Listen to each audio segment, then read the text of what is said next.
Thank you for joining me today. The case study I chose is entitled The Sky and Sustainable Tourism Development, a case study of a dark sky reserve implementation in Alqueva. There are three authors of this, Rodriguez, and Pieroff. So a little information on Alqueva. Alqueva is located in the Alentejo region of Portugal. It's this orange area here on the map. Some statistics. Alqueva is a lake that has a man-made dam on one end. The length is 83 kilometers long. It has a lakeside of 1,160 kilometers and an area of about 250 kilometers squared. In this area, there are 6 municipalities.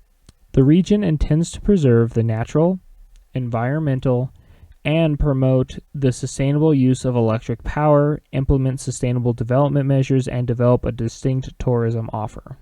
The Dark Sky Reserve Tourism Program is based on activities geared towards the enjoyment of stars and the night landscape. It is aimed at diversifying the tourism offer and promoting a distinct and unique destination image, helped by the fact there is no similar project in Southern Europe.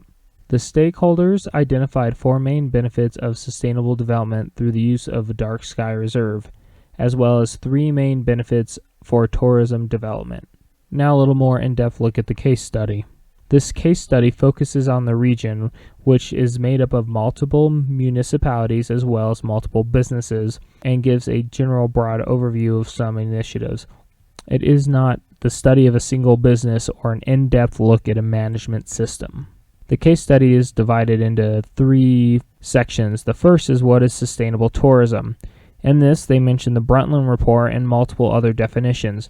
However, the authors do not take a stance on what they consider their best definition, leaving it open to interpretation for the readers.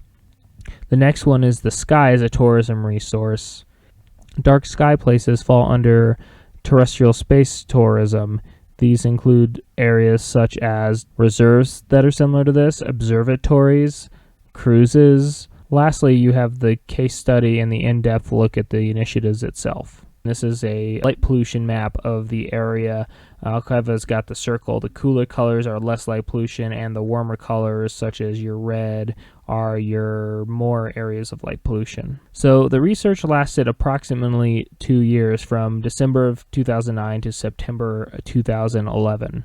They used 3 different data sources. The authors used semi-structured interviews where local entrepreneurs were chosen for their role in the implementation of the project. They also collected various sources of documentation, such as through the internet, regional bodies, and local libraries.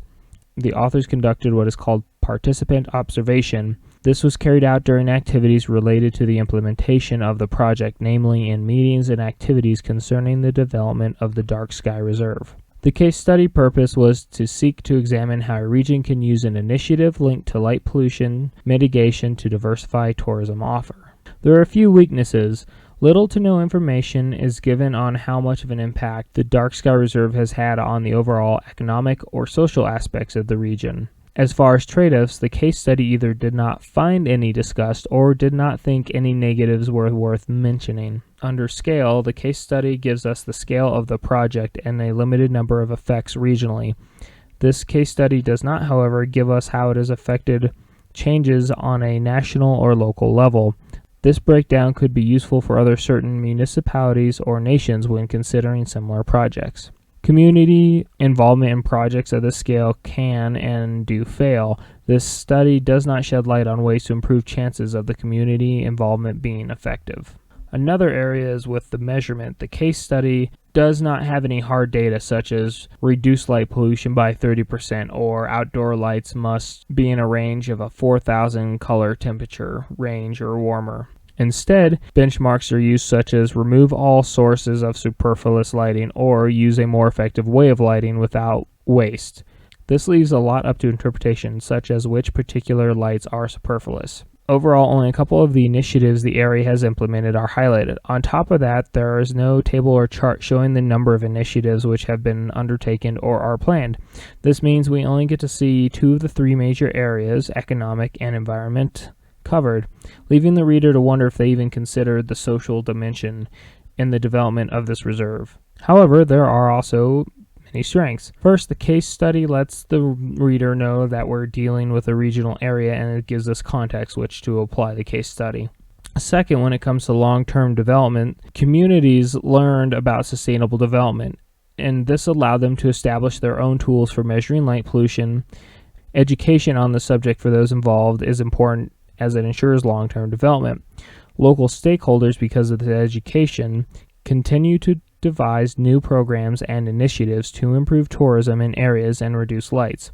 This continued evaluation of effective strategies and adjustments based on measurements put in place allow the reader to believe there is a good foundation to continue with the long-term development of the Dark Sky Reserve. Lastly, under long-term development, the case study points out applied research is needed for success, as well as the fact that the region needs to anticipate future trends with proper research. Many case studies we have been exposed to focus on the present only and rarely deal with the need to look into the future, whether that is through future casting, scenario building, or other methods. Under collaboration and participation, a new management entity was created, the Land of the Great Lake Alqueva, or TGLA for short. Partnerships were seen as fundamental tool for delivery. The TGLA was formed to foster the development of partnerships as a means of securing sustainable tourism development and to generate the creation of innovative products. These include all local town governments, universities, NGOs, and businesses, among other groups. This shows cooperation between public and private sectors, as well as community involvement in a bottom-up approach, which has made this project successful. This points out how it is important for other destinations implementing sustainable initiatives to create a wide base of as many entities as possible, public and private alike.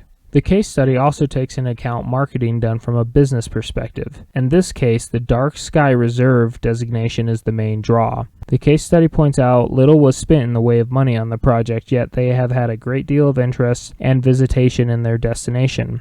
Lastly, by discussing the market segment, we also get to know who is currently visiting and what the area is doing to get other market segments to visit them. We also learn about the Dark Sky Route and what the Portuguese Amateur Astronomer Association has been doing. This informs us of initiatives which aim to keep levels of dark skies as well as show new types of tourism offerings developed for this region, allowing for a competitive advantage over other destinations. Under the economy, we get a positive benefit of reduction of electric bills in addition to reduction of light pollution. This could help motivate other city planners to look at reducing light pollution in order to reap this economic benefit. There are also some barriers. The high cost of initial investment of replacing the lighting system is mentioned. The author discussed how this is overcome in this particular case. They also point out how this would be more difficult at other destinations. This allows the reader to look at their strategy of implementation and see if this is a barrier which it may be worked around by a different solution. Barriers are important when looking at case studies as it gives problems and sometimes solutions to other destinations or companies looking to overcome the same ones. Lastly, they mentioned the budget. In this case, the budget was not the most important element of this program.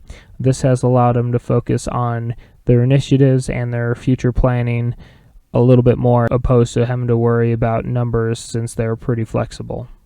Well, how useful is this case study? What makes this document noteworthy is through this case study, we get a demonstration that sustainable development initiatives appear to be more easily implemented if a protected area is involved. The main focus of this study is light pollution. While there are many studies on the effects of light pollution and its impact, there are almost no case studies as they relate to sustainable tourism initiatives undertaken or tourism development. Since there is a lack of case studies in terms of light pollution and sustainable development, all challenges presented in the case study are unique. However, other case studies are needed, especially since this case study focuses on a protected area. Case studies which also focus on unprotected areas are needed too. Many policies are briefly discussed, though their integration is not specifically mentioned. However, from some of the policies discussed, one does get the sense that they are tied together. This may be due to the fact that the Dark Sky Reserve at its base does have a certification driving many of its policies and direction for its future. This case study is like many case studies which pave a new direction in research. This case study has many weaknesses, especially when looking at it with a critical eye towards sustainable development. However, it can and will act as a great stepping stone for future case studies of other areas implementing some form of dark sky policy. Thank you. If you have any questions, feel free to post them to the discussion board, and I will try to answer them to the best of my ability.